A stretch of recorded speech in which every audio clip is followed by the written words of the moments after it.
Assalamualaikum warahmatullahi wabarakatuh. Innal hamdalillah nahmaduhu wa nasta'inuhu wa nastaghfiruh wa na'udzu billahi min shururi anfusina wa min sayyiati a'malina man yahdihillahu fala mudilla lahu wa man yudlilhu fala hadiya lahu. Asyhadu an la ilaha illallah wahdahu la syarika lah wa asyhadu anna Muhammadan abduhu wa rasuluhu la nabiyya ba'da. Allahumma salli wa sallim ala nabiyyina Muhammadin wa ala alihi wa sahbihi wa man wala wa la haula wa la quwwata illa billah. Amma ba'du, Bapak Ibu sekalian yang dirahmati dan diberkahi Allah Subhanahu wa taala. Alhamdulillah, kita panjatkan pujian dan syukur nikmat kita kehadirat Allah Subhanahu wa taala atas berbagai karunia dan kenikmatan yang Allah telah limpahkan kepada kita bersama keluarga. Semoga Allah tetap memeliharakannya dan selalu menjaga dan menambahkannya di hari-hari mendatang. Amin ya rabbal alamin. Bapak Ibu sekalian, pada kajian kita pagi hari ini kita akan lanjutkan bahasan pekan yang sebelumnya, yaitu berkaitan dengan amal besar, pahalanya sebagai upaya meraih derajat tinggi di sisi Allah yang sering terabaikan. Pada bahasan sebelumnya kita merujuk kepada firman Allah surat Al-Asr, wal asri innal insana lafi khusr illa alladzina amanu wa amilus solihat wa tawassaw bil haqq wa tawassaw bis sabr. Demi waktu, sesungguhnya manusia itu benar-benar dalam kerugian kecuali orang yang beriman dan mengerjakan amal soleh atau amal kebaikan, dan nasihat menasehati supaya mentaati kebenaran, dan nasihat menasehati supaya menetapi kesabaran. Dalam bahasan kita sebelumnya kita telah mengupas ayat ini. Allah sampai bersumpah demi waktu. Ternyata banyak manusia yang terlewatkan waktunya tanpa menanam pahala. Maka itu adalah satu yang rugi dalam kehidupan dunia. Karena di dunia ini Allah berikan kesempatan waktu untuk kita menanam pahala sebagai bekal kita untuk akhirat. Karena kehidupan yang abadi ada di akhirat. Ayat ini mengingatkan agar setiap muslim hendaknya memperhatikan bagaimana ia mengisi waktu atau umurnya. Jangan sampai sia-sia berkaitan dengan sumber daya waktu khususnya yang dikaruniakan Allah kepadanya. Allah telah karuniakan kepada kita umur, waktu, ya 24 jam sehari berulang. Nah, dalam bahasan kita yang kemarin, bagaimana sesungguhnya alokasi waktu untuk ibadah kepada Allah dalam konteks ibadah khusus seperti sholat, zikir, baca Quran, sebenarnya relatif lebih pendek waktunya dibanding dengan amal-amal kehidupan kita yang lain seperti mencari nafkah, bergaul dengan sesama, ya. Itu justru menghabiskan waktu yang lebih besar. Nah, berkaitan dengan waktu ini Allah ingatkan pula bahwa banyak manusia nanti menyesal terkait dengan karunia waktu yang Allah telah karuniakan dalam kehidupan di muka bumi, dan mereka menginginkan bisa hidup kembali nanti, ya, meskipun dalam waktu yang pendek atau yang sedikit. Allah ingatkan dalam firman-Nya surat Ibrahim ayat 44 yang terjemahannya, dan berikanlah peringatan kepada manusia terhadap hari yang pada waktu itu azab datang kepada mereka, yakni yaumil akhir. Maka berkatalah orang-orang yang zalim, yang banyak dosa pada saat itu, dengan perkataan, ya Rob kami, ya Tuhan kami, kembalikan kami, maksudnya kembalikan kami ke dunia, berikan saya hidup lagi. Meskipun dalam waktu yang sedikit, niscaya kami akan mematuhi seruanmu dan mengikuti Rasul-Rasul. Tapi doa ini tentu tidak terkabulkan. Allah hanya mengingatkan bahwa banyak orang yang berkeinginan balik untuk mendapatkan tambahan waktu atau umurnya. Tapi Allah tidak berikan itu. Ini sebagai wujud pengingatan kepada kita yang hidup. Jangan sampai menyia-nyiakan waktu untuk berbuat kebaikan dalam kehidupan kita di muka bumi. Kemudian kemarin juga kita telah bahas bahwa Allah menetapkan derajat-derajat bagi hambanya kelak, dan derajat-derajat itu seimbang dengan apa yang dikerjakan di muka bumi. Allah berfirman, "Walikulli darajatun mimma amilu wa ma rabbuka bighafilin amma ya'malu." Dan masing-masing orang memperoleh derajat-derajat seimbang di sisi Allah nanti, sesuai dengan apa yang dikerjakannya. Dan Tuhanmu tidak lengah dari apa yang mereka kerjakan. Yang berbuat baik Allah berikan pahalanya, yang berbuat buruk tentu Allah timpakan dosa. Dan nanti di mizannya Allah ditimbang. Bila ada kelebihan pahala, dia mendapatkan surga dan mendapatkan derajat di surga sesuai dengan kadar besar kecilnya pahala yang dia dapatkan. Juga dalam ayat yang lain, walikulli darajatun mimma amilu wa yuwaffiyahum a'malahum wa hum la yudlamun. Dan bagi masing-masing mereka derajat-derajat menurut apa yang telah mereka kerjakan, dan agar Allah mencukupkan bagi mereka balasan pekerjaan-pekerjaan mereka sedang mereka tiada dirugikan. Ini jaminan Allah. Allah tidak akan melupakan amal kebaikan hambanya. Allah berikan ganjaran itu. Semakin besar amalnya, Allah berikan ganjarannya pula. Dengan besaran yang Allah telah siapkan, Allah telah janjikan. Nah, dalam bahasan kita sebelumnya, ternyata ada amal-amal yang secara khusus dikabarkan baik dalam Al-Quran maupun dalam hadis Nabi SAW, bahwa Allah memberikan pahala-pahala besar pada amalan-amalan yang diinformasikan itu secara khusus. Walaupun secara umum semua amal kebaikan yang diperintahkan oleh Allah dan ditunjukkan oleh Nabi SAW sebagai satu kebaikan adalah berpahala. Hanya ada secara khusus penjelasan dari Nabi SAW tentang pahala yang besar yang Allah karuniakan pada amal-amal tertentu yang disebutkan itu. Sebagai contoh, kemarin sebelumnya sudah kita bahas, dikabarkan dalam Al-Quran tentang malam Lailatul Qadar, di mana hamba yang beramal kebaikan bertepatan dengan malam Lailatul Qadar, ia mendapatkan pahala seperti orang yang melakukan kebaikan yang sama itu setiap malamnya selama 83 tahun 4 bulan. Jadi kalau berkebetulan malam itu dia bersedekah, berarti dianggap seperti orang bersedekah setiap malam selama 83 tahun 4 bulan. Kalau dia sholat tahajud malam itu 83 tahun 4 bulan dia bertahajud.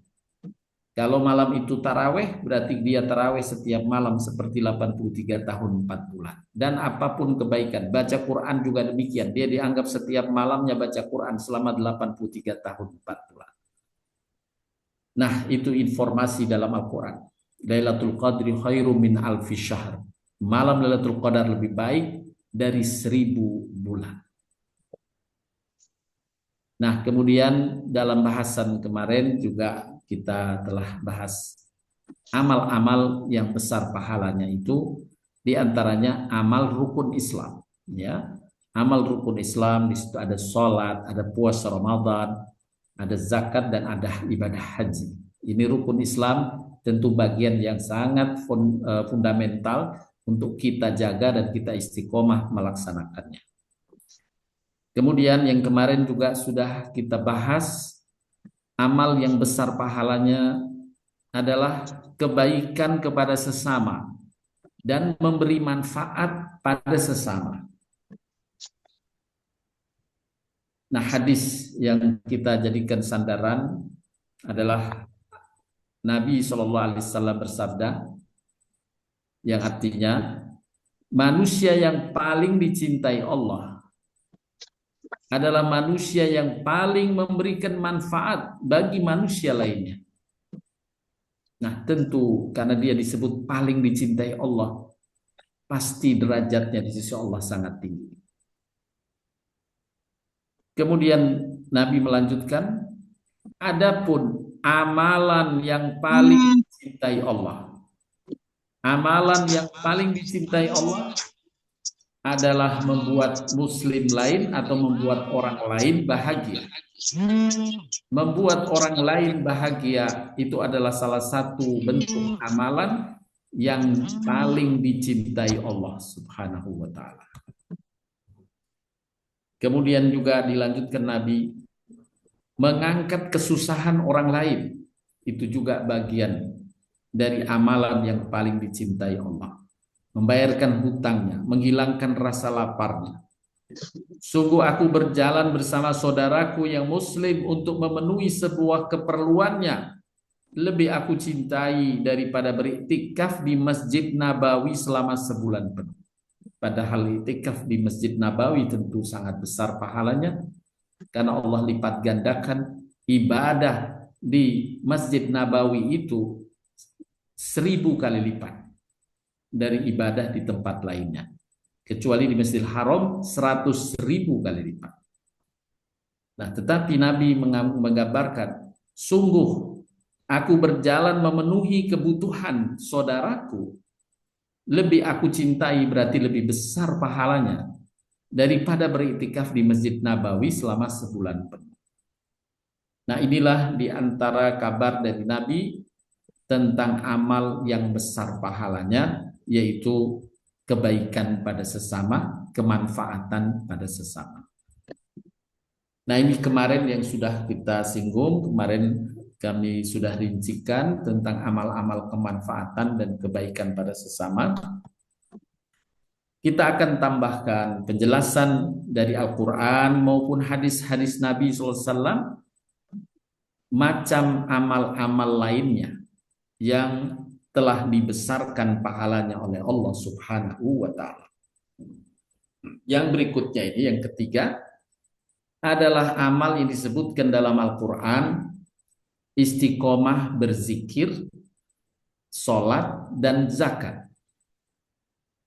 Allah Ta'ala berfirman dalam surat An-Nur ayat 37-38 ini, saya terjemahkan, seseorang yang tidak dilalaikan oleh perniagaan dan tidak pula oleh jual beli, dari berzikir mengingat Allah, dan dari mendirikan salat, dan dari membayar zakat. Berzikir mengingat Allah, tidak dia dilupakan, ya, di kapanpun saat bekerja dia masih bisa melafadzkan kalimat-kalimat zikir ingat Allah. Juga ketika masuk waktu salat, maka dia alokasikan waktunya untuk mendirikan salat.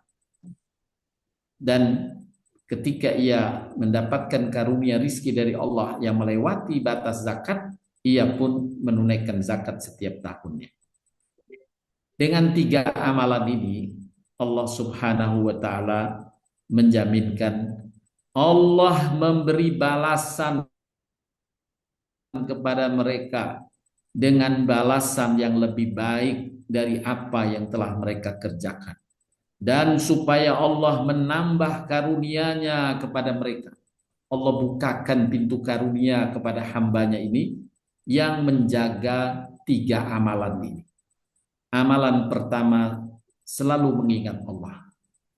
Tiap hari dia tidak akan lupa dari Allah Subhanahu wa taala. Selalu berzikir dengan kalimat-kalimat zikir yang pendek pun, subhanallah, subhanallah, alhamdulillah, astagfirullah. Itu adalah bentuk kalimat zikir harian yang bila kita ulang-ulang kita baca dalam sehari itu, insya Allah kita akan termasuk hamba yang dikabarkan dalam surat An-Nur ini oleh Allah, yang Allah jaminkan Allah akan besarkan pahala untuk mereka, dan Allah akan selalu membuka pintu karunia-Nya kepada mereka. Allah Maha memberi rizki kepada siapa yang dikehendakinya tanpa batas. Allah sampai menjaminkan di ujung kalimat ini, di ujung ayat ini, Allah memberi rizki kepada siapa yang dikehendakinya tanpa batas.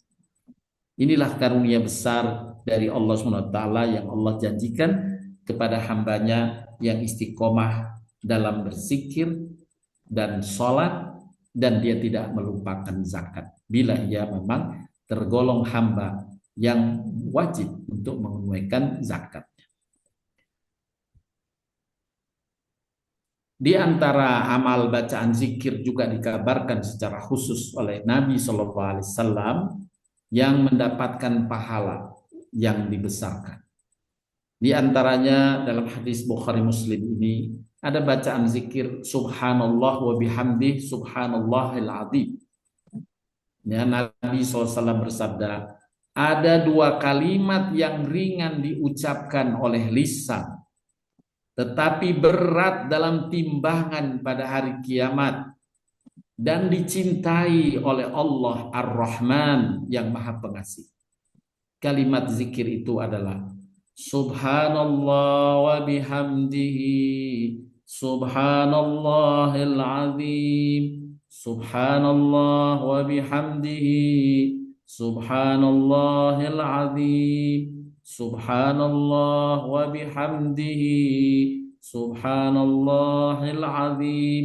Maha suci Allah dan segala puji baginya, Maha suci Allah yang Maha agung. Ini kalimat pendek, ya, tetapi dikabarkan oleh Nabi dua kalimat itu dicintai oleh Allah Subhanahu wa taala dan Allah akan beratkan timbangan pahala.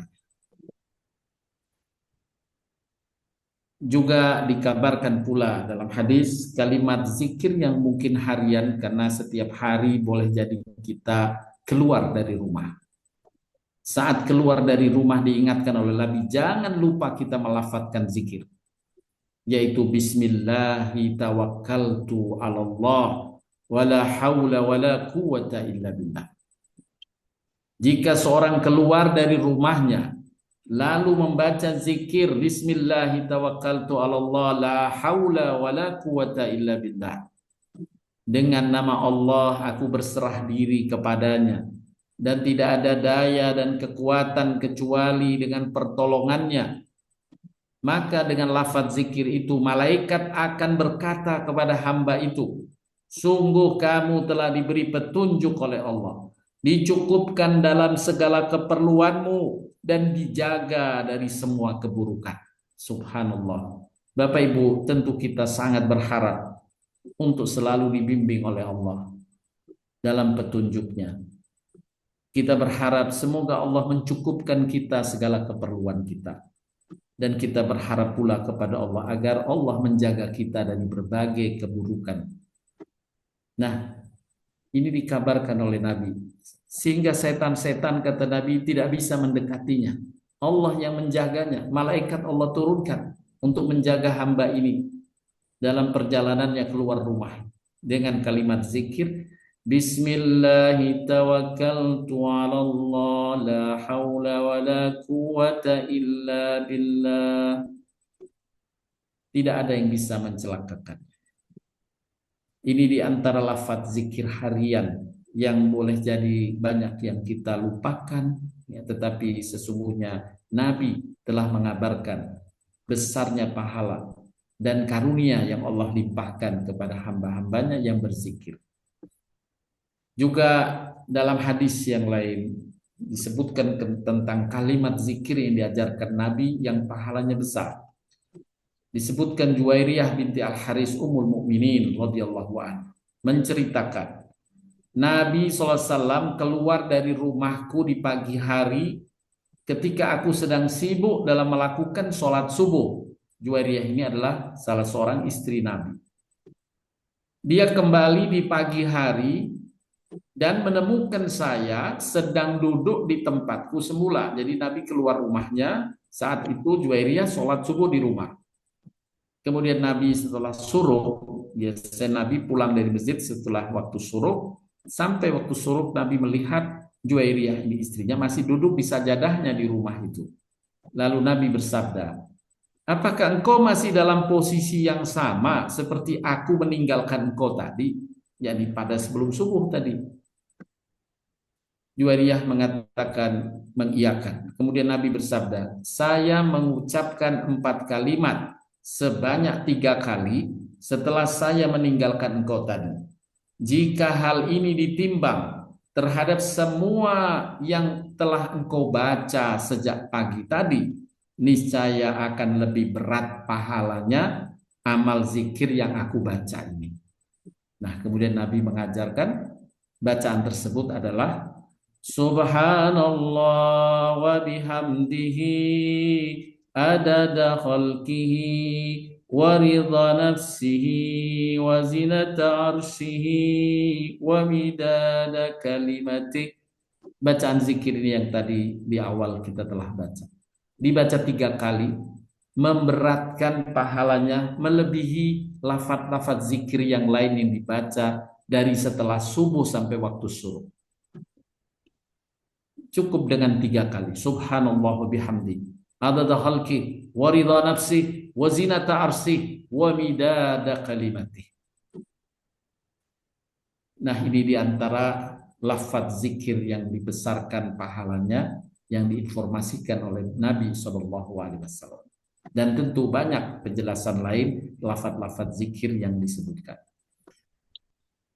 Yang berikutnya adalah istiqomah baca Quran, mengerjakan sholat dijaga, dan berinfak, baik yang wajib berupa zakat maupun sedekah-sedekah sunnah. Nah, di sini kalau tadi berzikir, di samping sholat 5 waktu yang memang ini bagian dari rukun Islam yang harus tetap kita jaga, di ayat surat Fatir ini Allah mengabarkan pahala besar bagi orang yang istiqomah baca Quran di samping dia menjaga sholat dan infaknya. Allah Ta'ala berfirman yang artinya, sesungguhnya orang-orang yang selalu istiqomah membaca kitab Allah, innal ladzina yatluna kitab Allah wa aqamus shalah, dan mendirikan sholat dan menafkahkan sebagian rizki yang kami anugerahkan kepada mereka dengan diam-diam dan terang-terangan, mereka itu mengharapkan perniagaan yang tidak akan merugi. Allah jamin effort orang tersebut, yakni yang meluangkan waktu untuk baca Quran, meluangkan waktu untuk menjaga sholatnya, dan berbagi dengan sesama, Allah jamin dia tidak akan merugi. Hanya dengan 3 amalan ini Allah jaminkan dia tidak akan merugi. Kemudian ayat lanjutannya menjelaskan, agar Allah menyempurnakan kepada mereka pahala mereka. Allah menyempurnakan maksudnya Allah membesarkan pahala mereka. Allah menyempurnakan pahala mereka dan menambah kepada mereka dari karunia-Nya. Allah tambahkan karunia. Yang dimaksud karunia di sini adalah dalam tafsir adalah kenikmatan dunianya, dibukakan Allah kelapangan, kemudahan dalam urusan dunianya, rizkinya ditambah. Itu bagian dari karunia Allah Subhanahu wa Ta'ala. Kesehatan dijaga oleh Allah, diberikan perlindungan oleh Allah. Jadi Allah besarkan pahala, dibukakan pintu karunia. Dengan 3 amalan yang terjaga yang disebutkan adalah istiqomah baca Quran, jaga sholat 5 waktunya, dan berbagi dengan sesama. Bapak Ibu sekalian yang dirahmati dan diberkahi Allah Subhanahu wa Ta'ala, berkaitan dengan membaca Al-Quran secara khusus tadi, juga pahala secara khususnya memang dikabarkan pula oleh Nabi SAW pahala yang besar. Nabi SAW bersabda, bacalah Al-Quran, karena sesungguhnya kalian diganjar dengan membacanya setiap huruf dari Quran itu 10 kebaikan. Kemudian Nabi mengatakan, aku tidak mengatakan alif lam mim itu 1 huruf, tapi alif itu 1 huruf, lam 1 huruf, mim 1 huruf. Jadi alif lam mim itu 3 huruf. Alif lam mim berarti kebaikan yang Allah berikan 30 kebaikan. 10 kali 3. Setiap hurufnya 10 kebaikan. Nah, kita bisa bayangkan ya, surat Al-Fatihah saja itu sudah berapa huruf tersusun di dalamnya. Dikali dengan 10 kebaikan dari Allah Subhanahu wa taala. Itu gambaran hitungan pahalanya membaca Al-Qur'an. Kemudian kabar lain dari Nabi SAW tentang pahala membaca Quran ini. Nabi SAW bersabda, siapa yang membaca 100 ayat pada satu malam, dituliskan baginya pahala sholat sepanjang malam. Membaca Al-Quran 100 ayat, pahalanya seperti sholat qiyamul lail sepanjang malam. Sholat tahajudnya sepanjang malam. Bukan 8 rakaat, tapi disebut sepanjang malam. Nah, ini hanya membaca 100 ayat. Nah, tentu kita bisa memilih bacaan 100 ayat dalam Al-Quran itu. Tentu berat dan mungkin lebih besar pahalanya kalau yang kita baca dengan effort yang lebih berat, yaitu surat Al-Baqarah. Tapi jika kita dalam keadaan yang menginginkan lebih ringan, baca surat-surat yang pendek. Yang penting 100 ayat. Ada surat Ar-Rahman, karena ada perulangan di kalimat itu. Fabi ayyi ala'i rabbikuma tukadziban. Ada perulangan sampai beberapa kali diulang. Fabi ayyi ala'i rabbikuma tukadziban. Fabi ayyi ala'i rabbikuma tukadziban.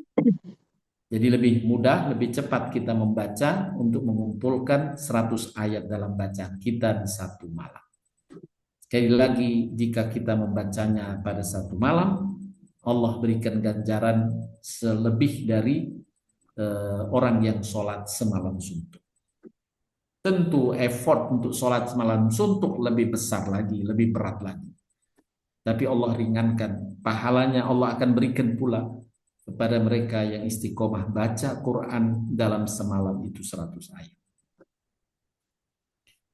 Kemudian kabar lain dari Nabi SAW tentang besarnya pahala lafaz bacaan Al-Quran. Nabi bersabda, surat Al-Ikhlas sama dengan sepertiga Al-Quran, dan surat Al-Falaq sama dengan seperempat Al-Quran. Al-Ikhlas sepertiga Al-Quran. Al-Falaq, qul a'udzu birabbil falaq min syarri ma khalaq. Itu Nabi mengatakan sama dengan seperempat Al-Quran. Nah, kalau kita membaca Al-Ikhlas 3 kali, itu sudah sama dengan membaca hatam Al-Quran. Karena Al-Ikhlas 1 ayat, 1 surat itu sepertiga Al-Quran. Kata Nabi, ini ganjarannya. Dalam hadis yang lain diriwayatkan oleh Imam Muslim, Nabi bersabda pula, apakah seorang dari kalian tidak mampu membaca dalam satu malam sepertiga Quran? Para sahabat ketika Nabi mengatakan ini berkata, siapa di antara kami yang mampu membaca sepertiga Quran dalam satu malam? Ya, dalam bayangan dia, wah susah sekali. Apa bisa itu satu malam sepertiga Quran?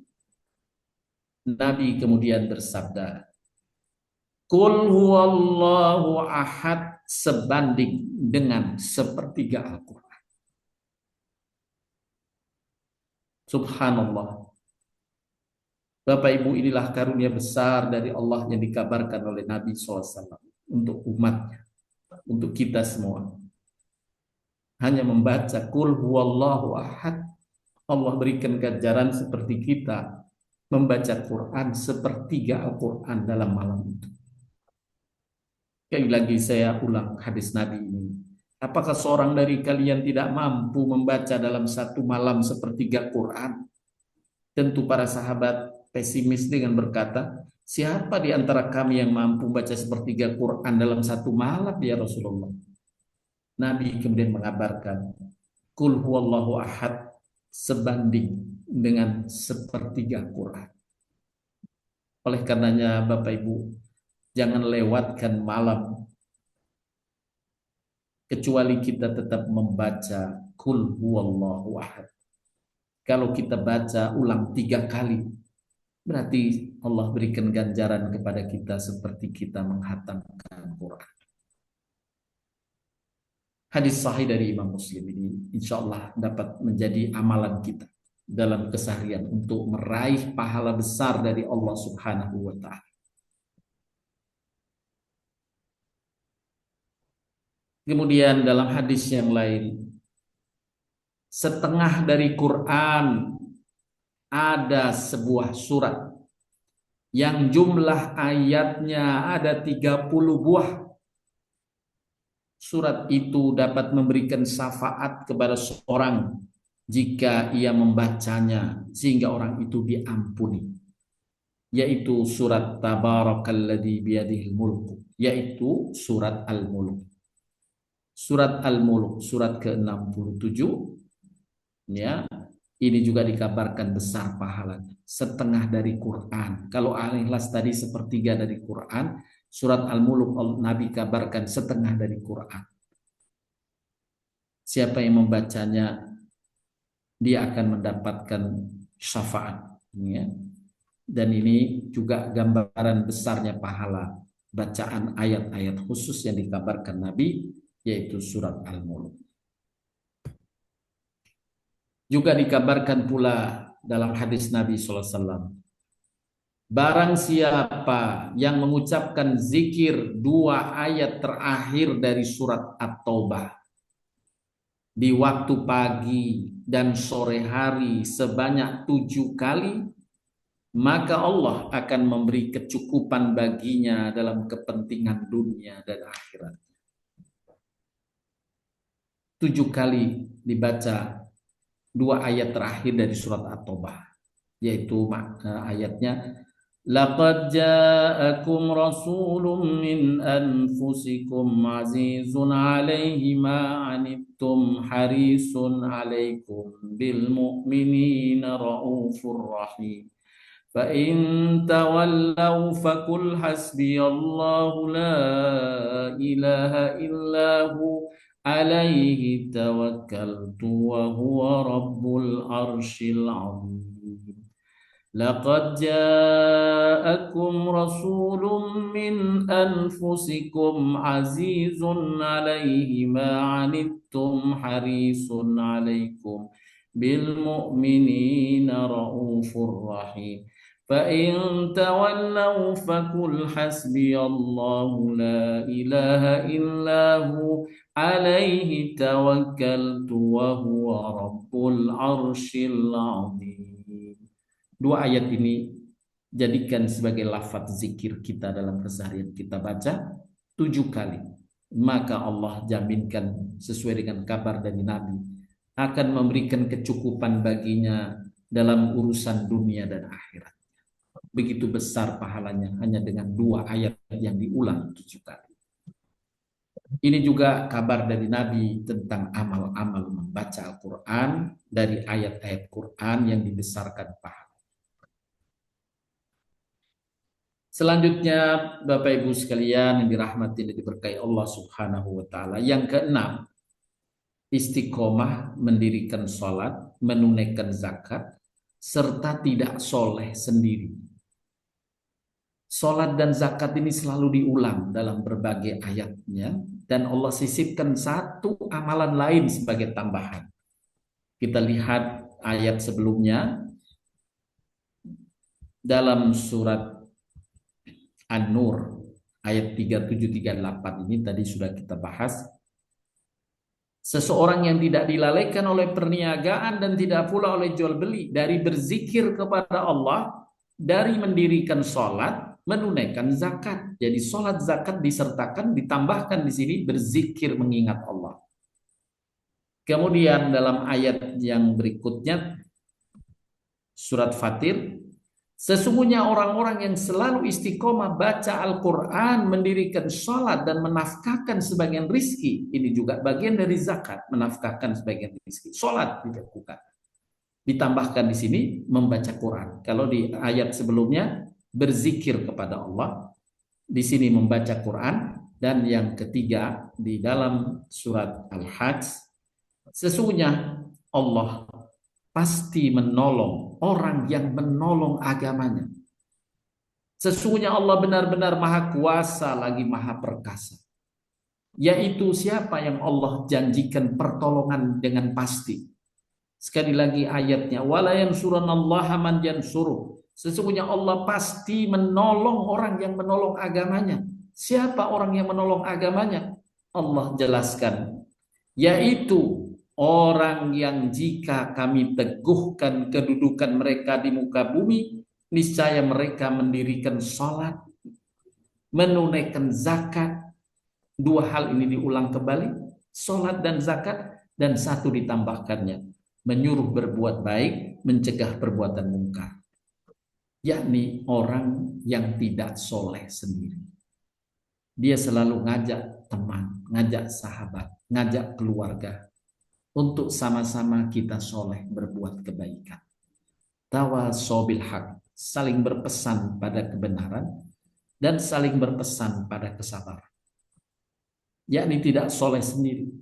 Di samping dia sholat dan tunaikan zakat, dia tidak soleh sendiri, maka Allah berikan ganjaran dengan apa yang Allah sampaikan di sini. Allah pasti menolong orang tersebut, yakni orang yang istiqomah dengan sholatnya, zakatnya, dan tidak soleh sendiri. Dan kepada Allah lah kembali segala urusan. Kalimat ini sebagai penutup rangkaian ayat ini. Walillahi akibatul umur, dan kepada Allah lah kembali segala urusan. Urusanmu dijaga sama Allah. Allah selalu tolong kamu. Ini jaminan Allah dan ini bagian dari janji Allah. Wala yansurannallaha man yansur. Allah pasti menolong orang yang menolong agama. Semoga kita semua Bapak Ibu dikaruniai Allah Subhanahu wa taala kekuatan, kesempatan untuk bisa mengamalkan ini. Tetap istiqomah dalam sholat, menunaikan zakat, dan kita sama-sama tidak soleh sendiri. Berikutnya dari amal yang dikabarkan besar pahalanya adalah mencari ilmu dan mendalaminya. Alhamdulillah, insya Allah ini juga bagian yang Allah telah bimbingkan kita dan karuniakan kita berada di jalannya. Allah Subhanahu wa taala berfirman dalam surat Al-Mujadilah, Allah akan mengangkat derajat orang-orang beriman dan orang menuntut ilmu beberapa derajat. Artinya diangkat pahalanya, dibesarkan pahalanya. Sebagaimana kemudian dijelaskan oleh Nabi SAW dalam sabdanya berikut. Dari Abu Dzar radhiyallahu anhu, ini sahabat Nabi, Abu Dzar bercerita bahwa Rasulullah SAW bersabda kepadaku, ya Abu Dzar, sungguh kamu berangkat pagi-pagi untuk belajar satu ayat dari kitabullah. Itu lebih baik bagimu daripada engkau sholat sunnah 100 rakaat. Coba bayangkan Bapak Ibu, sholat sunnah 100 rakaat. Betapa beratnya. Ya, taraweh saja kadang 11. Kalaupun agak panjang 23 rakaat dengan witirnya.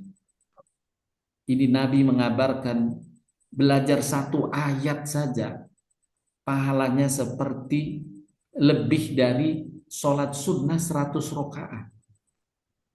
Kemudian ditegaskan lagi dalam sabda Nabi berikutnya. Dan engkau berangkat pagi hari untuk belajar satu bab dari ilmu. Satu tema dari ilmu. Baik dapat diamalkan atau tidak. Nanti berkesempatan untuk diamalkan atau tidak. Dia hanya ilmu saja menjadi penjaga diri kita dan pengetahuan diri kita. Maka itu lebih baik bagimu daripada engkau sholat sunnah 1000 rakaat. Subhanallah. Bapak Ibu, apakah ada dari Bapak Ibu yang dalam satu waktu, yang momen waktu sehari atau sholat sunnah 1000 rakaat? Tentu jawabannya tidak. Jangankan 1000 rakaat, 100 rakaat saja sudah susah. Tapi dengan hadir di majelis ilmu dikabarkan pahalanya Allah berikan lebih dari pahala orang yang sholat 1000 rakaat. Hanya satu tema bahasan. Inilah penjelasan Nabi berkaitan dengan besarnya pahala hadir di majelis ilmu. Dalam hadis yang lainnya, hadis ini sahih juga dari Imam Tabrani. Barang siapa yang berangkat ke masjid atau majelis ilmu, dia tidak menginginkan kecuali untuk belajar satu kebaikan atau mengajarkannya, maka baginya pahala seperti pahala orang yang beribadah haji dengan sempurna. Subhanallah.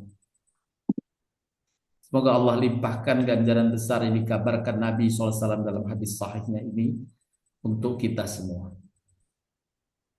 Pahala yang Allah besarkan bagi orang yang menuntut ilmu agama. Inilah di antara amal yang dibesarkan pahalanya, yang mungkin banyak orang yang menganggapnya biasa-biasa saja. Tapi sudah ada dalil yang sahih, yang qat'i dari Al-Quran, yang mengabarkan tentang besarnya pahala mereka untuk meraih derajat tinggi di sisi Allah Subhanahu wa Ta'ala. Kemudian amal berikutnya, Bapak Ibu sekalian, dikabarkan oleh Nabi SAW adalah memberi pinjaman bagi yang membutuhkan.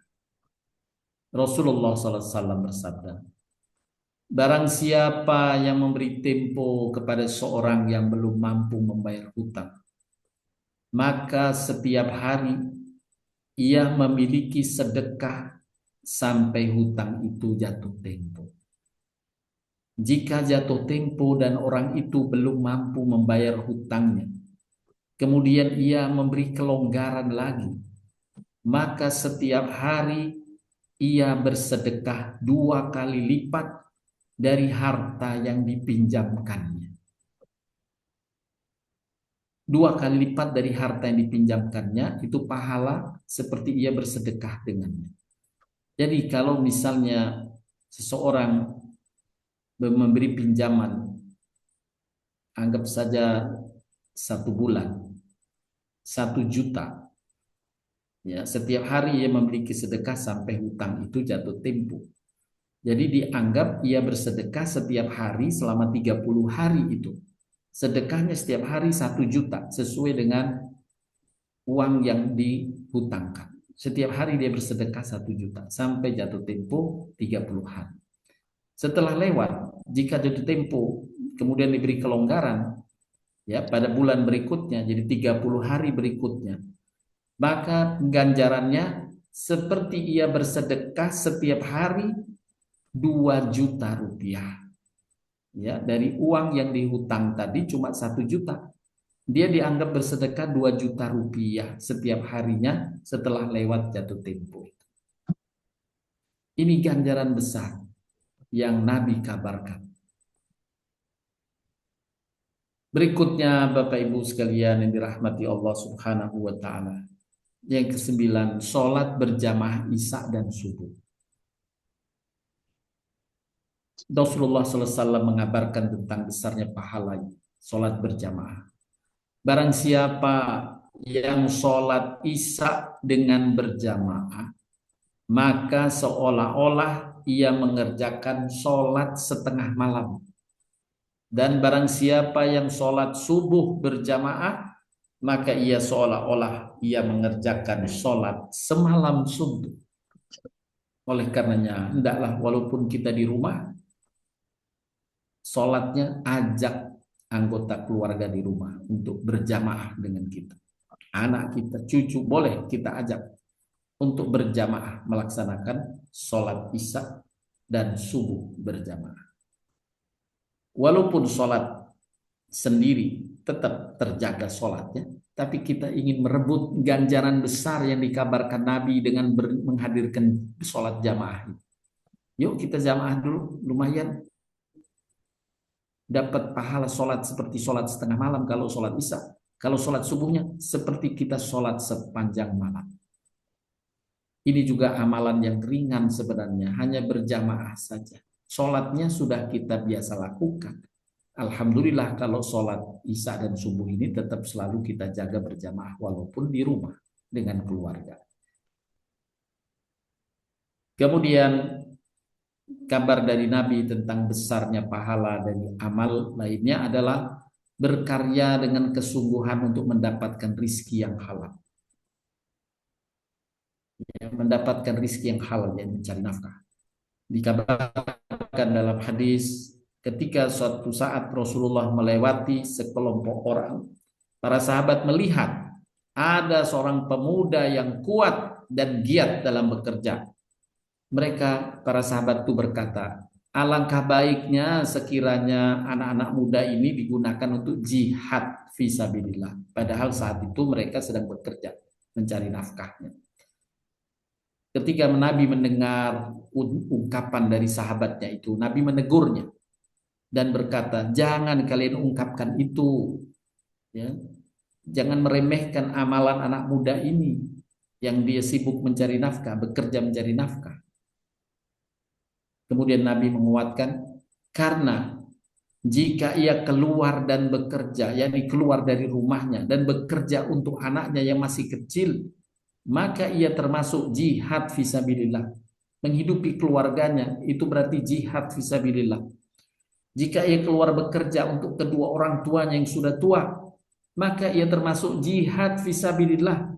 Kerjanya itu dinilai pahala jihad fisabilillah.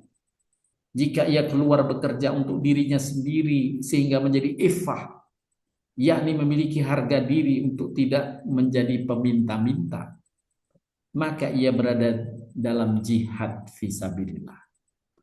Nah, inilah kabar dari Nabi tentang ikhtiar hamba, ikhtiar dari umatnya untuk mendapatkan nafkah dalam kehidupan. Sungguh itu adalah pahalanya pahala jihad fisabilillah. Kemudian berikutnya Bapak Ibu adalah amal yang mungkin kita anggap ringan tapi pahalanya begitu besar, manfaatnya begitu besar, adalah memohonkan ampun orang mukmin.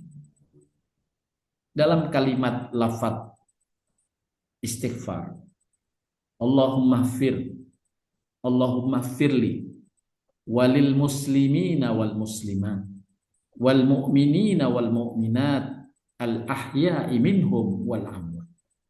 Ya, Allahumma firli atau Allahumma firlana, ya Allah ampunilah aku dan ampunilah kaum muslimin dan muslimat, kaum mukminin dan mukminat, baik yang hidup maupun yang telah wafat. Ini doa yang diajarkan Nabi SAW. Nabi mengabarkan berikutnya, barang siapa yang memintakan ampunan bagi orang mukmin maupun mukminah, maka Allah akan menuliskan kebaikan, yakni pahala, sejumlah dari orang mukmin dan mukminah yang termasuk di dalam doa itu. Jadi ketika kita berdoa, Allahumma fil muslimina wal muslimat wal mu'minina wal mu'minat al ahya'i minhum wal amwat.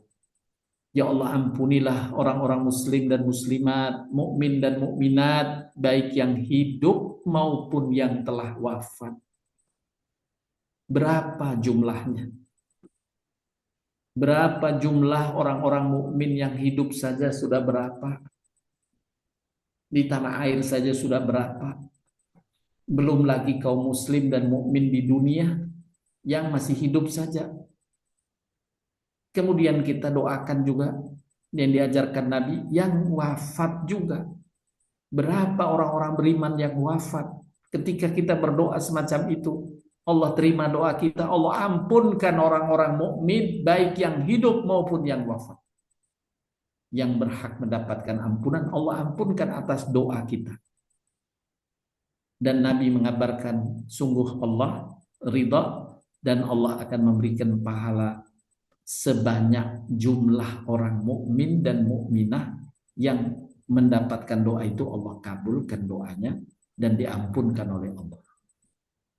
Betapa besar ganjaran hanya dengan doa Rabbana fir lana walil muslimina wal muslimat wal mu'minina wal mu'minat al ahya'i minhum wal amwat. Ya Allah, ampunilah kami, sertakan kita. Ya Allah, ampunilah kami. Ampunilah kaum muslimin dan muslimat, kaum mukminin dan mukminat, baik yang hidup maupun yang telah wafat. Dan kita dianjurkan pula ketika kita mungkin teringat pada seseorang, khususnya dari kerabat, dari sahabat yang sudah wafat terlebih dahulu. Ketika kita ingat, kita mohonkan ampun, karena mereka di alam kubur sangat menanti tambahan pahala dan tambahan pengampunan dosa atas hilaf salah, atas kekurangannya. Maka ketika kita doakan mereka bergembira karena langsung dikabarkan oleh Allah SWT di alam kuburnya, Allah ampunkan, ada sahabatmu yang telah memohonkan ampun kepada. Mereka ingat kita, keluarga ingat kita, orang tua ingat kita yang di alam kubur atas doa-doa kita kepadanya. Maka jangan ringankan amalan mendoakan orang lain, khususnya memohonkan ampunan orang lain, sebagaimana yang diajarkan Nabi, Allahumma fir lil muslimina wal muslimat wal mu'minina wal mu'minat al ahya'i minhumul amwat. Allah akan berikan ganjaran pahala sebanyak orang yang tercakup dalam doa itu. Ini diantara amal yang ringan tapi dibesarkan pahalanya oleh Allah Subhanahu wa Ta'ala. Kemudian Bapak Ibu sekalian rahmati Allah Subhanahu wa Ta'ala, berikutnya amal yang dibesarkan adalah sedekah dalam berbagai bentuknya, yang juga kadang kita tidak menganggapnya ini satu sebagai amalan soleh, tapi sesungguhnya ini amal soleh yang dibesarkan pahalanya pula. Pada setiap persendian salah seorang di antara kalian, kata Nabi, ada sedekahnya.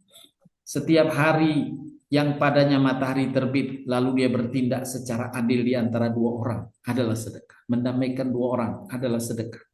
Membantu orang berkaitan dengan hewan tunggangannya adalah sedekah. Dia menaikkan ke atas punggungnya atau dia mengangkatkan barang dagangan ke atas kendaraan itu adalah sedekah. Membantu orang lain adalah sedekah. Kata-kata yang baik adalah sedekah. Setiap langkah kaki saat seorang berjalan menuju sholat adalah sedekah. Menyingkirkan gangguan dari jalan adalah sedekah. Menyingkirkan gangguan dari jalan adalah sedekah. Ini diantara berbagai bentuk sedekah, tidak sekedar dengan harta. Dengan kata-kata yang baik, dengan senyum menyambut sahabat yang berjumpa, itu juga bagian dari sedekah. Dalam hadis yang lain, setiap tasbih subhanallah adalah sedekah. Setiap tahmid alhamdulillah adalah sedekah, yakni dinilai seperti orang yang bersedekah oleh Allah. Bacaan tahlil la ilaha illallah adalah sedekah. Setiap takbir Allahu akbar adalah sedekah. Amar ma'ruf adalah sedekah, yakni yang tadi tidak soleh sendiri, ya, mengajak orang lain dalam kebaikan, itu adalah sedekah. Mencegah kemungkaran adalah sedekah. Pada setiap anggota tubuh di antara kalian ada sedekah. Engkau mendamaikan dua orang yang bertikai adalah sedekah. Engkau menolong orang untuk menaikkan barang bawaannya ke atas kendaraannya adalah sedekah. Kalimat yang baik adalah sedekah. Setiap langkah yang kalian tempuh untuk sholat adalah sedekah. Menghilangkan duri di jalan adalah sedekah. Engkau menjumpai saudaramu semuslim dengan wajah ceria adalah sedekah. Subhanallah. Insya Allah Bapak Ibu, amalan-amalan yang ditunjukkan oleh Nabi SAW ini Allah telah karuniakan kepada kita. Allah telah beri kesempatan pada kita untuk mengamalkannya. Kita sudah banyak berjumpa dengan sahabat, dengan kerabat, ya, yang kita saat berjumpa kita ramah menyambutnya, kita senyum menghadapinya. Itu bagian dari sedekah-sedekah kita.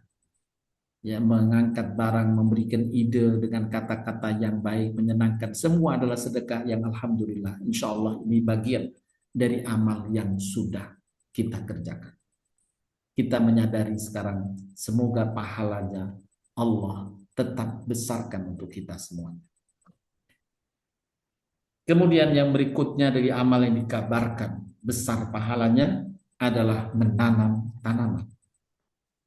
Nabi SAW menjelaskan, Nabi SAW pernah memasuki kebun Ummu Ma'bad. Ummu Ma'bad ini seorang wanita yang merawat kebun kurma. Kemudian Nabi berjumpa dengannya, memasuki kebunnya, dan Nabi bersabda, "Wahai Ummu Ma'bad, siapakah yang menanam kurma ini? Seorang muslimkah atau seorang kafir?" Ummu Ma'bad berkata, "Seorang muslim ya Rasulullah." Kemudian Nabi SAW bersabda, "Tidaklah seorang muslim menanam tanaman lalu dimakan oleh manusia, dimakan oleh hewan atau burung, kecuali hal itu merupakan sedekah untuknya sampai hari kiamat." Subhanallah. Kita menanam pohon, ya, manfaatnya memberi manfaat pada lingkungan selain dari mungkin daunnya, buahnya, bahkan batangnya pohon itu sendiri, ya, juga memberikan kemanfaatan.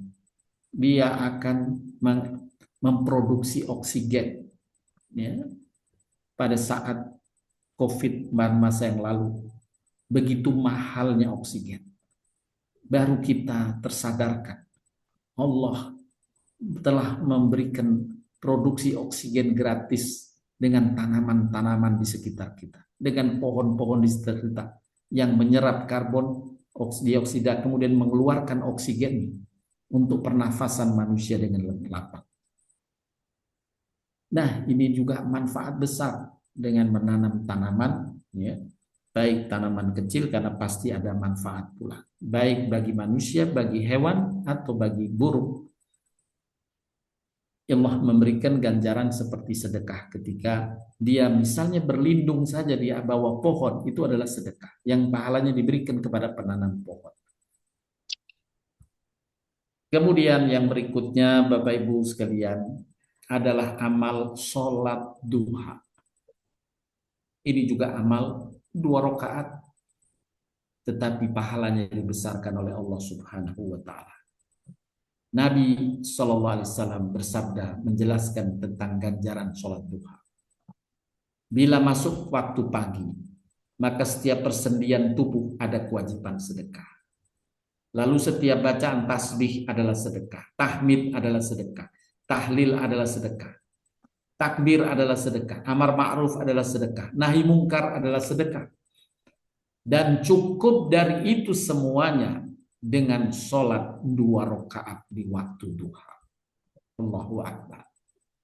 Walillahil hamd. Hanya dengan 2 rakaat yang dikabarkan oleh Nabi dalam hadis sebelumnya.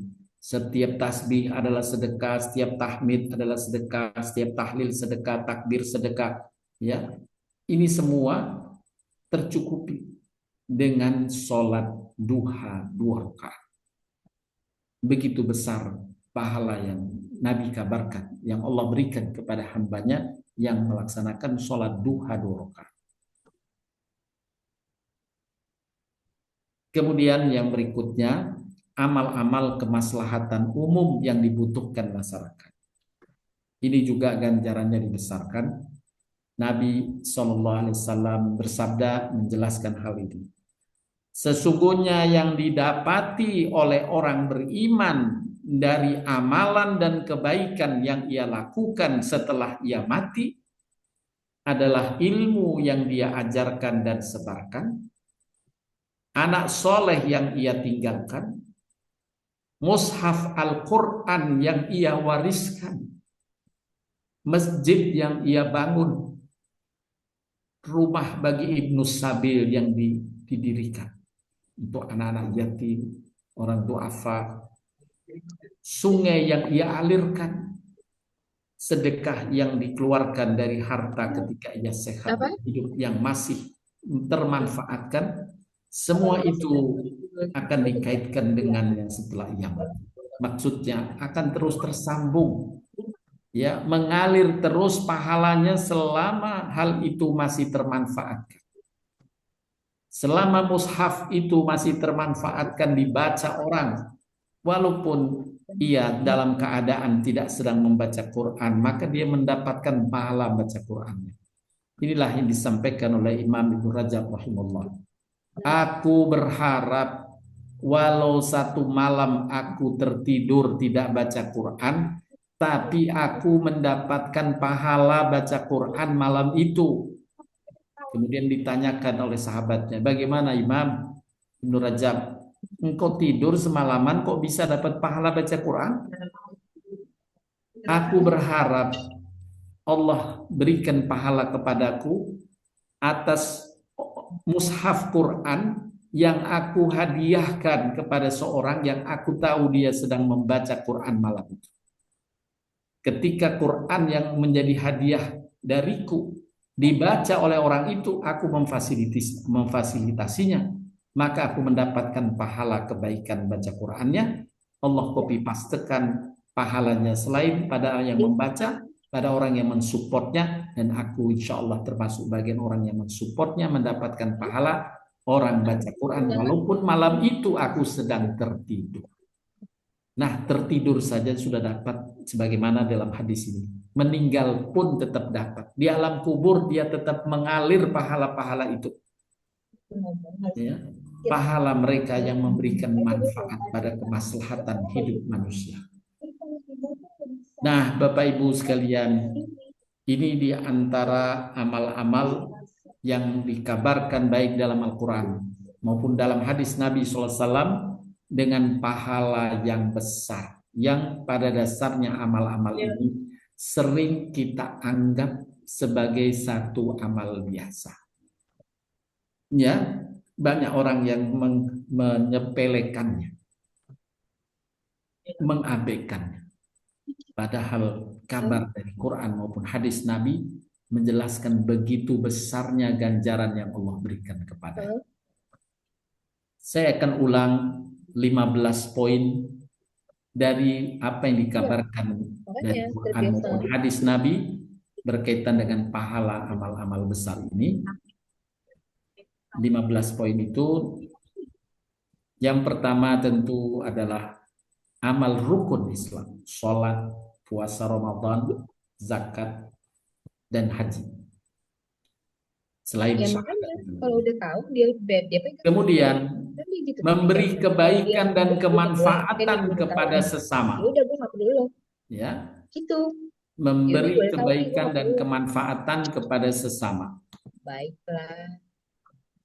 Itu juga bagian dari amal yang dibesarkan yang kemarin sudah kita bahas sampai Nabi menyatakan manusia yang paling dicintai Allah adalah manusia yang paling memberikan manfaat bagi manusia lain.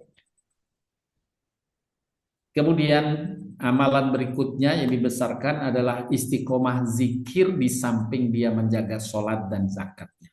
Istiqomah dengan lafaz-lafaz zikirnya. Kemudian yang berikutnya yang keempat, istiqomah dengan baca Quran di samping menjaga sholat dan infak. Jaga baca Quran. Kalau kita kesulitan karena kesibukan dan sebagainya, jangan lupakan baca Quran. Nabi mengabarkan dengan surat Al-Ikhlas saja. Ya, dalam hadis ini saya ulang kembali. Apakah seorang dari kalian tidak mampu membaca dalam satu malam sepertiga Quran? Para sahabat berkata, siapa di antara kami yang mampu membaca sepertiga Quran dalam satu malam ya Rasulullah? Nabi kemudian mengabarkan, Qul huwallahu ahad, sebanding dengan sepertiga Al-Quran. Maka paling tidak di malam itu kita baca Al-Ikhlas, Al-Falaq, yang surat pendek-pendek. Ya. Karena Al-Falaq seperempat Quran, Al-Ikhlas sepertiga Quran. Kalau melebihkan lagi 100 ayat pada satu malam, maka pahalanya seperti orang sholat malam sepanjang malam. Siapa yang membaca 100 ayat pada satu malam, dituliskan baginya pahala sholat qiyamul lail sepanjang malam. Allahu Akbar. Kemudian amal berikutnya istiqomah menjaga sholat, ini tetap menunaikan zakat tetap, dan ditambahkan tidak soleh sendiri, ngajak-ngajak untuk berbuat kebaikan pada teman, sahabat, keluarga. Ngajak-ngajak berbuat baik. Ini juga pahalanya dibesarkan. Kemudian tekun mencari ilmu dan mendalaminya. Ya, ini juga ganjaran besar sebagaimana disebutkan dalam hadis. Insya Allah majelis kita ini satu tema bahasan.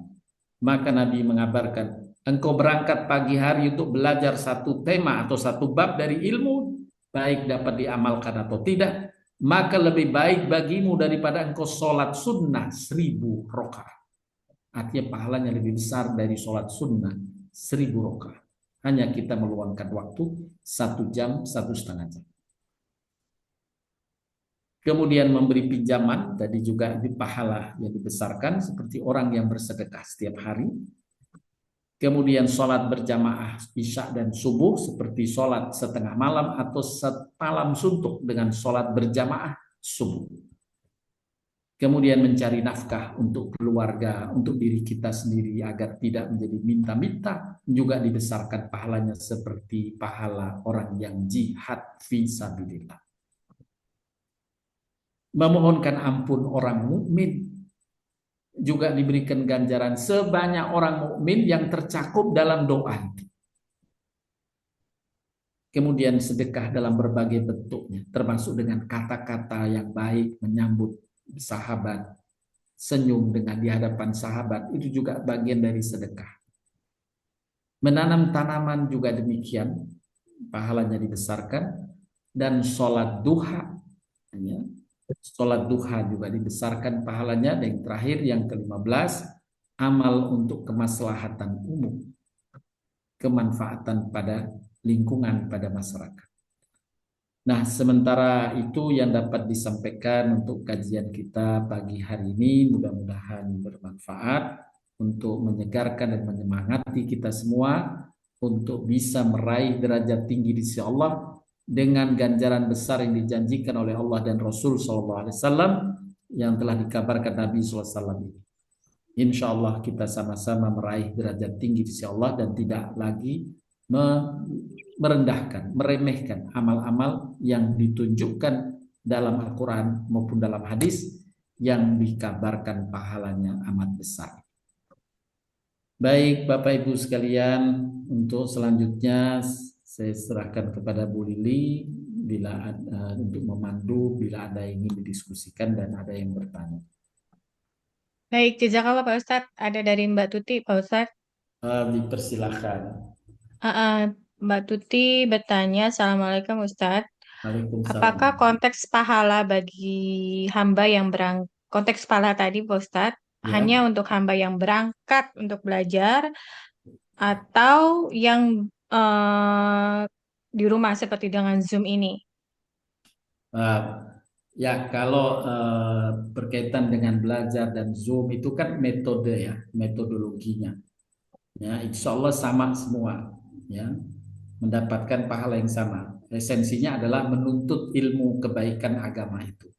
Metodenya bisa dengan langsung, offline-nya bisa dengan online semacam ini. Ini teknologi yang Allah karuniakan kepada kita dengan teknologi modern sekarang ini Allah bukakan menjadi mempermudah kita untuk bisa menjalani apa yang Nabi SAW telah sampaikan tadi. Begitu Bu Tuti, insya Allah mendapatkan walaupun mengikutinya dari rumah. Baik, Mbak Tuti ada pertanyaan lagi Mbak Tuti? Ya Pak Ustadz lanjut. Tadi Pak Ustadz udah jawab sih sebenarnya di akhir-akhir ya Pak Ustadz ya. Ya.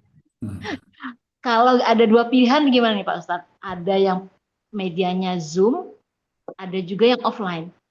Sebagai manusia kita biasa cari yang lebih enak Zoom aja lah gitu. Itu gimana Pak? Sama atau tidak akhirnya? Ya, memang kalau secara teknologi memang itu sama, tapi barangkali dari sisi effort dan sebagainya itu memang kalau offline itu sedikit ada kelebihannya karena samping kita mengkaji, ada langsung bersilaturahimnya dengan sahabat-sahabat misalnya begitu ya.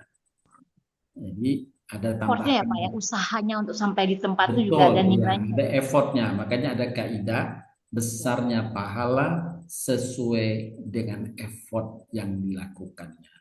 Baik Pak Ustadz, paham Pak Ustadz. Terima kasih Pak Ustadz. Baik, sama-sama. Mbak Tuti. Ya Mbak Tuti, makanya nanti offline aja sambil makan pagi sore ya. Untuk yang lain silahkan. Silahkan Bu Sofi. Belum ada lagi Pak Ustadz. Bu Gomba, oh ada Bu. Baiklah. Silahkan Bu Gomba. Assalamualaikum warahmatullahi wabarakatuh. Terima Waalaikumsalam kasih Mbak Lili. warahmatullahi wabarakatuh. Matur nuwun Ustadz atas materi hari ini dan materi yang selalu memberi penerangan kepada kita apa yang kita harus lakukan. Apalagi semakin hari selalu semakin panjang sehingga melengkapi segala apa yang harus kita lakukan. Matur nuwun. Mudah-mudahan kita bisa melakukannya. Amin. Nah, pertanyaan saya adalah begini Ustadz. Kalau Ibu melihat dari nomor 1 sampai nomor berapa mau? 15 atau 11 ya? 16. Kalau kita melihat dari situ 1 sampai 16, akhirnya tumpuannya itu semua baik nomor 1, 2, 3, 4 sampai 16 itu tumpuannya adalah nomor 1 dan nomor apa tadi pengajakan. Ya, keistiqomahan dan pengajakan. Tentu itu lain ya. Kalau apa yang kita punyai dan nggak kita ngajak-ngajak atau asal kita punya itu tentu lain ya. Persis seperti yang dikatakan tadi dengan teknologi antara effort itu. Juga keistiqomahan. Namanya istiqomah kadang ada malas, kadang enggak. Jadi tentu itu juga lain. Pertanyaan saya Ustadz, apakah di dalam Al-Quran atau hadis, saya rasa juga pasti ada, cuman mungkin belum jelas. Tentang pengajakan Ustadz. Kalau kita sudah mempunyai sesuatu ilmu, udah jalan, udah apa, lalu kita mengajak.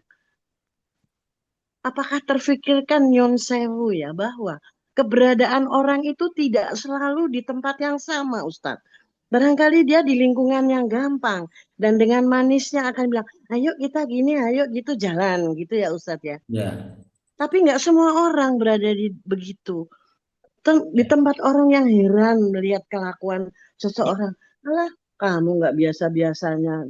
Jadi tuh itu tetap ada yang namanya, ada nggak tipsnya ya supaya seseorang itu hatinya tuh nggak ciut atau hatinya jadi tersinggung.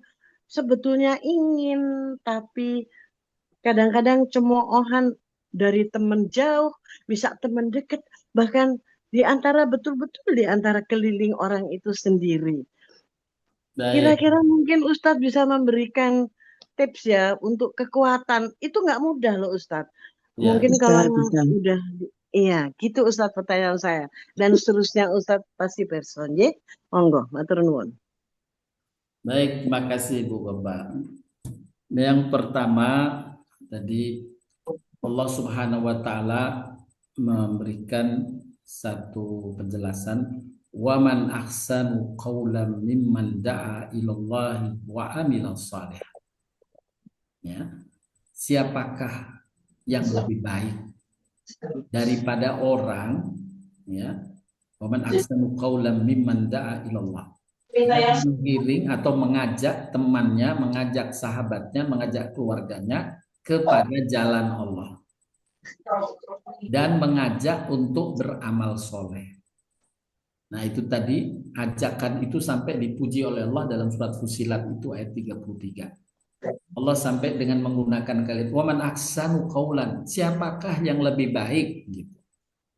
Ya, siapakah yang lebih baik dari orang yang mengajak orang lain dalam keimanan dan kebaikan di jalan Allah. Nah itu tadi yang disebut tidak soleh sendiri, sehingga Allah dalam surat Al-Hajj yang tadi saya bacakan, Allah menjaminkan Allah pasti menolong mereka. Itu yang harus. Jadi tidak harus dilakukan oleh mungkin ustadz atau kiai, tidak. Setiap orang ya ngajaknya itu pokoknya ngajak sesuatu yang sudah ini saja sudah jelas misalnya. Untuk sholat, yuk kita sholat dulu, yuk kita melakukan kebaikan, memberi manfaat pada sesama, yuk kita sama-sama memberi manfaat pada sesama. Itu semua ajakan kebaikan yang dibesarkan pahalanya dan jaminan Allah memberikan perlindungan. Nah, kemudian tadi yang disampaikan Bu Mbak, bagaimana dengan banyaknya variasi dari orang-orang yang kita ajak misalnya ya, maka Allah sudah juga memberikan guidance-nya. Ud'u ila sabili rabbika bil hikmati wal mau'izatil hasanah wajadilhum billati hiya ahsan. Dalam engkau mengajak orang itu Allah memberikan ya, orang itu bermacam-macam. Nah, maka ada yang bisa engkau dekati dengan bil hikmah. Bisa didekati dengan ajak berpikir. Nah, bil hikmah itu mengajak berpikir.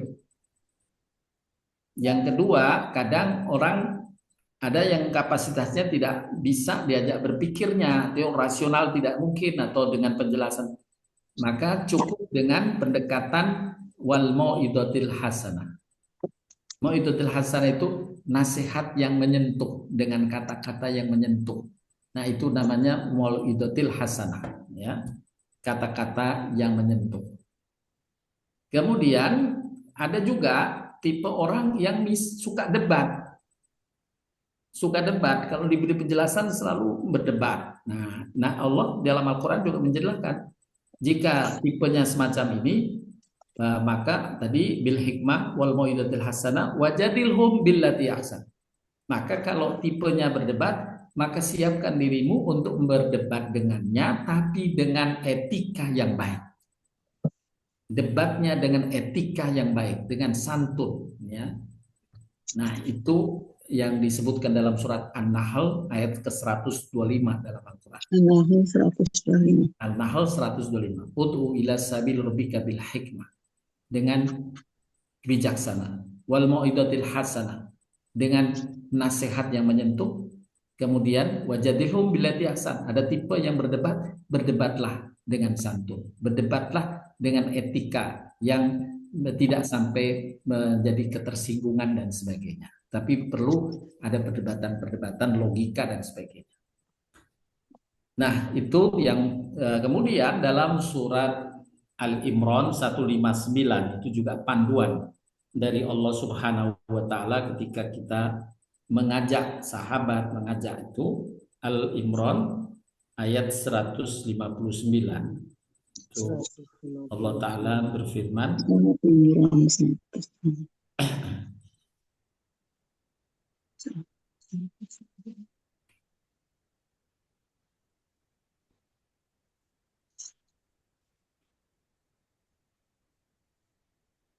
ya, dalam ayat Al-Imran, fa bima rahmatin minallahi lintalahum walau kunta faddan khalidan qalbi laninfaddu min hawlik fa'fu anhum wastaghfir lahum wasyawirhum fil amr.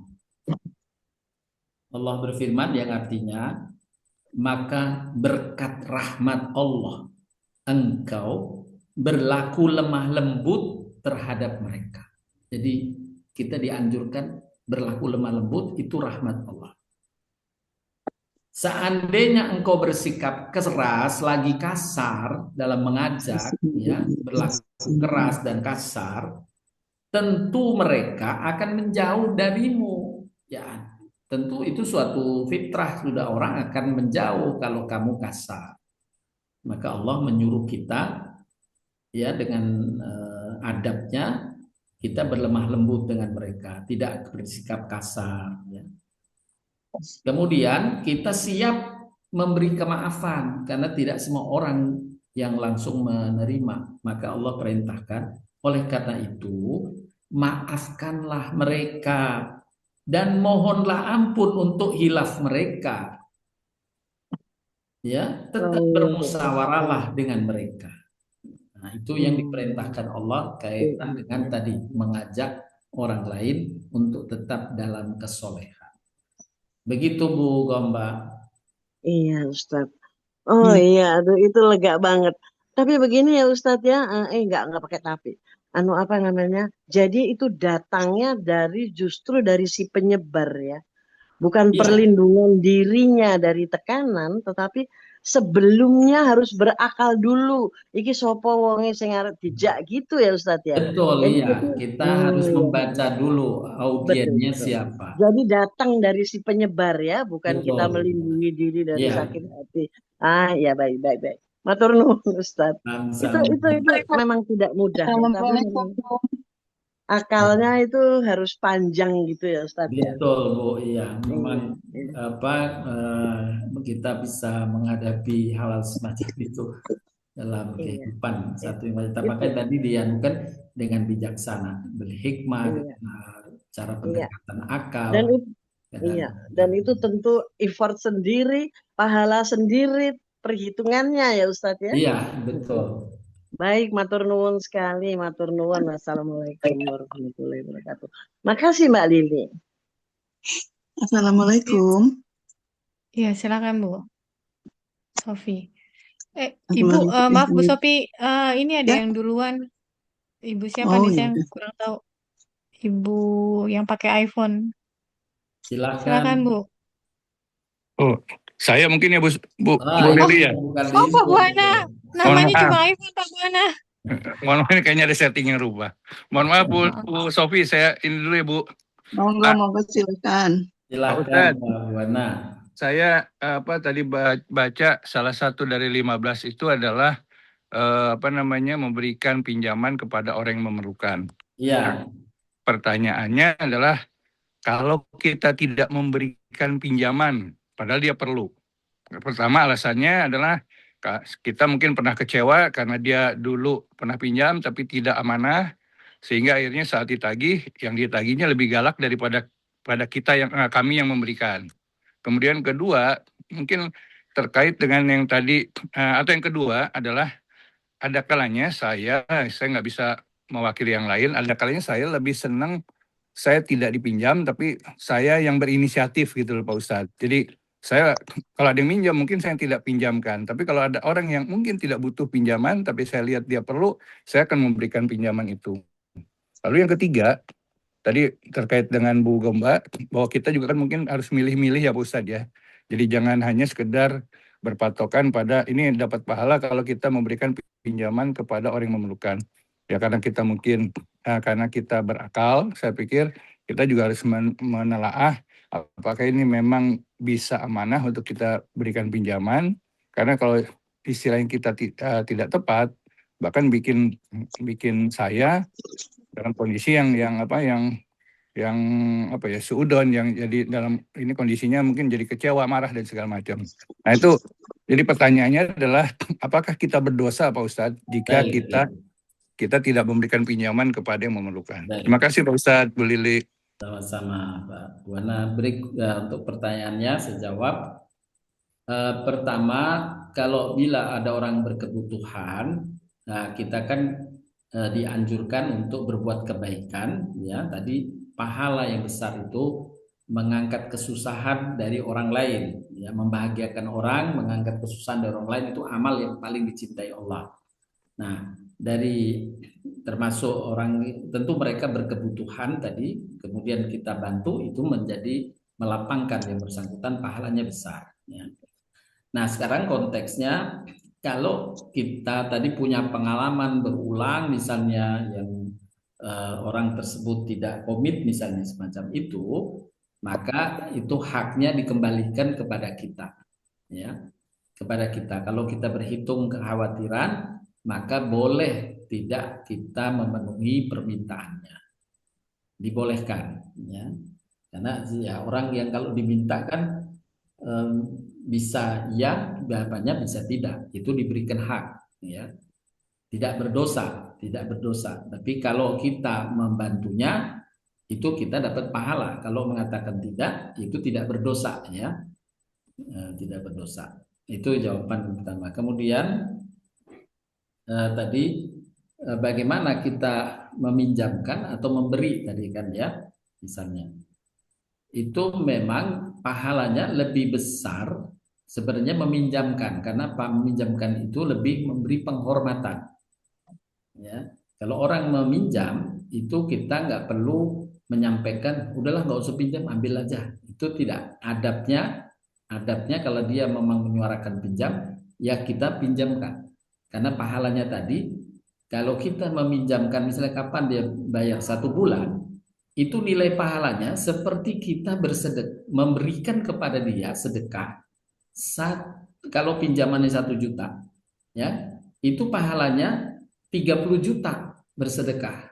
Padahal uang itu bulan depan kembali. Tapi kita dianggap sudah bersedekah 30 juta. Setiap harinya bersedekah 1 juta. Kalau yang dipinjam itu 1 juta dalam 1 bulan. Kalau lewat 1 bulan, ditunda misalnya bulan berikutnya ya saya bayar misalnya, maka penundaan itu dianggap pahalanya 2 juta sedekah per hari. Jadi 30 hari berikutnya berarti sudah 60 juta. Jadi total kita sejak awal dipinjam 1 juta, bayarnya mau dibayar 1 bulan, tapi tertunda 1 bulan berikutnya. Berarti kita pahalanya seperti orang bersedekah 90 juta. Padahal uang yang 1 juta itu kembali ke kita setelah 2 bulan. Tapi pahala yang tercatat sudah 30 juta ditambah 60 juta. Total 90 juta sedekahnya. Begitu Pak Buana. Pak Ustadz, jadi dari penjelasan Pak Ustadz justru kita lebih baik memberikan pinjaman ya, walaupun ada kemungkinan tidak dibayar misalnya, tapi itu Betul. akan menjadi pahala yang mengalir begitu ya Pak Ustadz ya, daripada Betul, iya. kita memberikan putus gitu ya. Betul. Tapi Tapi dengan tentu jangan kita konteksnya memberatkan ya untuk seseorang ya. Nah, lalu tapi saat kita memberikan pinjaman, kita pun kan harus menunaikan hak kewajiban kita ya Pak Ustadz ya, yaitu menagihnya kan.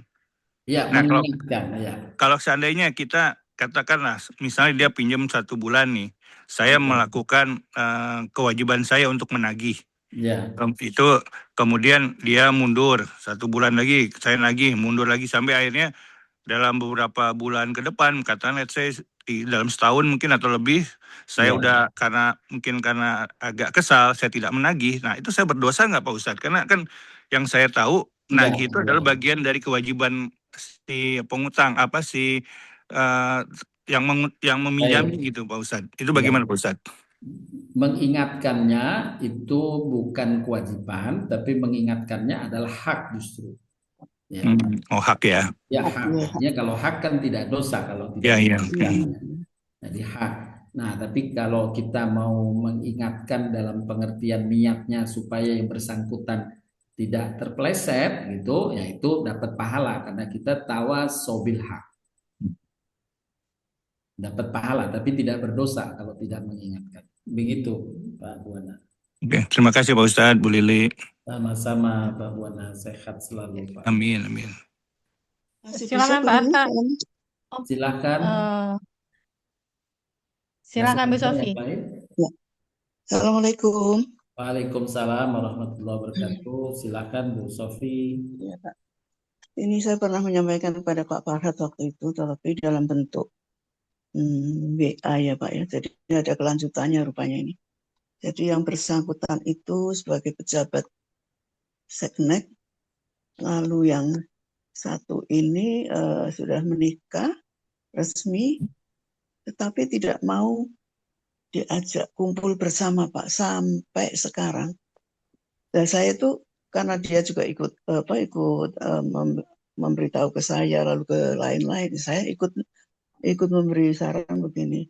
Coba Anda ke ini aja ke waktu Anda menikah di mana, minta nasihat di sana, karena saya tahu di sana itu ada ahli agama dan para lawyer ada di sana, jadi bisa minta pembelaan atau minta nasihat dari sana. Kalau saya nasihatnya sebatas yang saya tahu, itu saya lakukan demikian Pak. Jadi ini masih tetap begitu terus, jadi saya harus bagaimana, tapi saya nggak berani juga ya Pak ya, karena ini pejabat begitu loh Pak. Jadi itu satu Pak. Baik. Ya.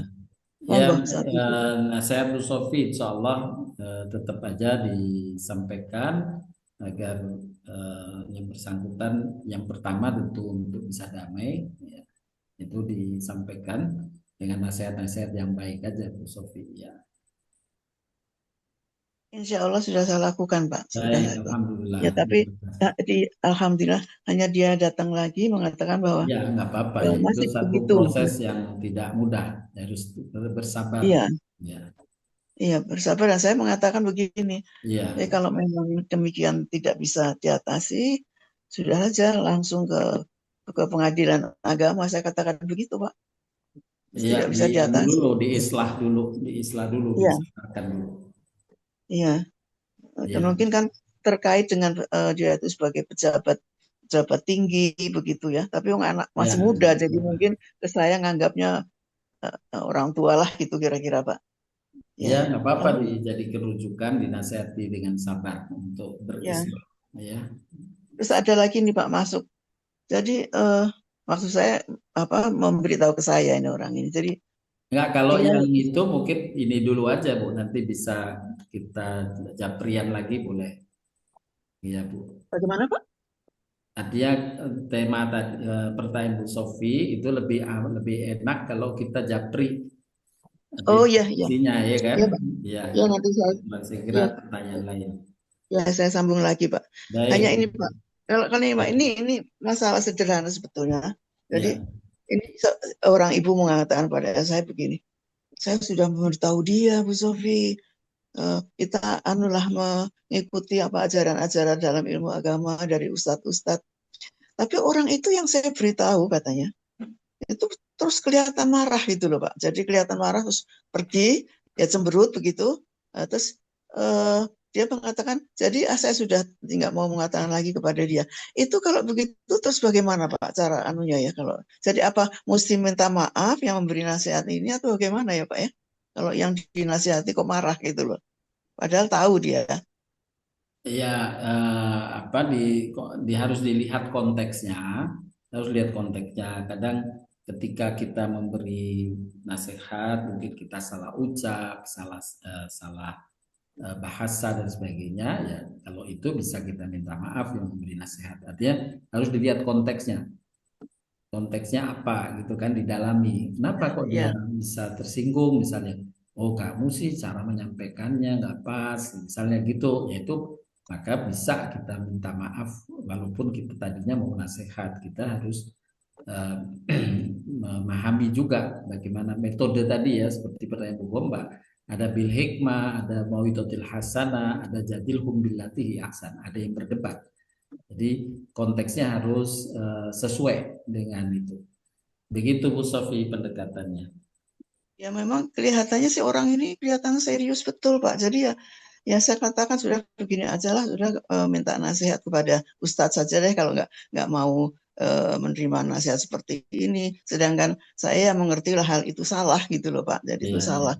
Jadi terus begini saya suruh udah minta maaf saja kalau memang tidak mau mengikuti saran saya ya monggo minta saran yang lain gitu Pak. Saya katakan ya, ya begitu. nggak apa-apa, udah bagus, nggak apa-apa. Artinya Jadi ya agak kita berlapang hati lah untuk tidak, ya ya boleh Oke, Bu begitu. Sofi. ya. Dijawab aja, Pak Sofi ya. Terima kasih Pak Farhat, terima kasih Mbak Lili. Sama-sama. Gimana, masih Tadi ada kayaknya lagi Pak Arta satu ada mau lagi? tanya kayaknya Pak Arta tadi. Oh, sudah out away from Oh, keyboard kali. iya. Sudah jam 11.43 Pak Ustaz. Baik, kita mungkin bisa Ya, cukupkan boleh dulu boleh dari dikit deh kita. Ustaz. Bagaimana, silakan Pak Arta. Bagaimana?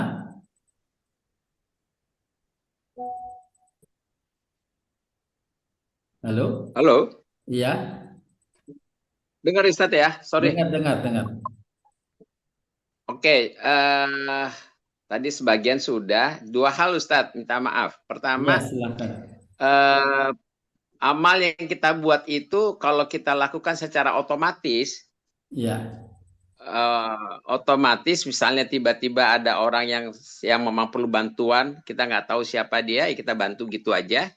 Habis gitu kemudian apakah pekerjaan otomatis itu juga akan membuahkan pahala Ustadz, atau harus dengan kesadaran bahwa dia sedang melakukan kebaikan karena itu ilmunya, itu syariatnya, itu perintahnya agama gitu. Satu. Kemudian kedua, kalau perusahaan atau lembaga membuat satu program kebaikan apa saja, yang dapat pahala itu kan pasti orang-orang yang melaksanakan itu, bukannya perusahaannya, atau gimana Ustadz? Jadi Baik, amal ya. atau pahala itu untuk manusia, siapapun yang terkait, dan apa akibatnya kepada perusahaan, Ustadz? Makasih, Ustadz. Baik, ya. Ya, yang pertama tadi terkait dengan apakah satu amal kebaikan itu harus dipersyaratkan diketahui dulu ilmunya? Jawabannya tidak. Ya, kalau amal kebaikan itu sudah dikerjakan, sedangkan dia yang penting dia punya keimanan, ya, punya keimanan dan dia berniat beramal soleh, tapi tidak secara khusus terkait dengan ganjaran tadi, tidak secara khusus. Dia pokoknya secara umum membantu orang lain itu baik gitu, atau melakukan amalan ini baik, tapi tidak secara khusus tentang ganjarannya. Maka itu adalah bagian dari taufik, ya. Itulah yang dikabarkan ada di antara hamba-hamba Allah yang telah Allah berikan ilham, ya, dalam arti semangat dalam dirinya untuk melakukan amalan tertentu, walaupun dia baru tahu setelah belajar, ya Allah, alhamdulillah saya sudah melakukannya. Itu karunia taufik dari Allah Subhanahu wa taala. Nah, ya, tadi sebenarnya amal-amal yang tadi disampaikan, saya yakinkan bahwa Bapak Ibu sudah mengamalkannya sebenarnya. Tinggal menguatkan lagi untuk tetap bersemangat, ya, karena dengan gambaran ini agar kita tidak meremehkan amal-amal tadi. Itu untuk yang pertama, Pak. Jadi tetap dapat pahalanya, ya. Kemudian yang kedua, nah, berkaitan dengan support, ya, ta'awanu 'alal birri wat taqwa. Pahala support itu, ya, orang yang menyediakan sajadah. Bahkan Imam Al-Qayyim menyebutkan orang yang memberi petunjuk orang yang salah saat sholat kiblatnya. Jadi kiblatnya ke arah kanan misalnya, kemudian semestinya dia membelakangi. Kemudian kisah, Pak, mohon maaf, kiblat Bapak salah sebelah sana. Maka orang yang memberi petunjuk arah kiblat yang benar itu, dia mendapatkan pahala orang yang sholat tadi. Ya, di copy paste. Jadi Allah ketika memberikan ganjaran kepada orang yang support, itu sebenarnya tidak dikaitkan dengan prosentase, gitu ya, tidak di prosentase. Ya, tapi di copy paste pahalanya, di copy paste. Nah, jadi tadi misalnya supportnya itu memberikan fasilitas, Bapak pejabat atau apa, memberikan fasilitas, atau perusahaan dari memberikan fasilitas, ya, untuk kebaikan, maka dia mendapatkan pahala juga. Artinya orang yang memberikan fasilitas itu mendapatkan pahala dari supporting kebaikan tadi. Begitu Pak Arta. Artinya perusahaan di situ berarti kan kepemilikan perusahaan itu sifatnya, ya. Semua kalau itu juga bagian dari jasa orang-orang yang mendirikannya juga mendapatkan bagian dari pahalanya. Begitu Pak Atta. Jadi pahalanya datang kepada siapa saja yang terkait gitu Ustadz ya? Betul, iya. Sementara akibatnya kepada perusahaan? Ya, artinya Allah berkahi lah, karena dia bagian dari supporting orang-orang di sana. Oke, makasih Ustaz. Baik, mungkin demikian Bapak Ibu sekalian yang dapat kita bahas dalam kajian kita pagi hari ini. Semoga kita dikaruniai oleh Allah Subhanahu wa taala kekuatan, kesempatan, peluang untuk terus meraih pahala-pahala besar yang sebenarnya amal-amal yang berpahala besar itu insya Allah sudah sama-sama kita diberikan Allah kesempatan untuk melaksanakannya. Tinggal kita menguatkan kembali dan memperbanyak kembali hari-hari ke depan. Sambil kita berkomitmen tidak soleh sendiri. Semoga Allah, apa yang Allah janjikan, wala yansuranallahu man yansur. Dalam surat Al-Hajj, Allah pasti menolong orang hambanya yang diantaranya dalam tafsir Asy-Sya'bi adalah orang yang tidak soleh sendiri. Demikian, terima kasih atas perhatiannya. Saya cukupkan, wabillahi taufiq wal hidayah. Subhanakallahumma wa bihamdika asyhadu an la ilaha illa anta astaghfiruka wa atubu ilaik. Assalamualaikum warahmatullahi wabarakatuh.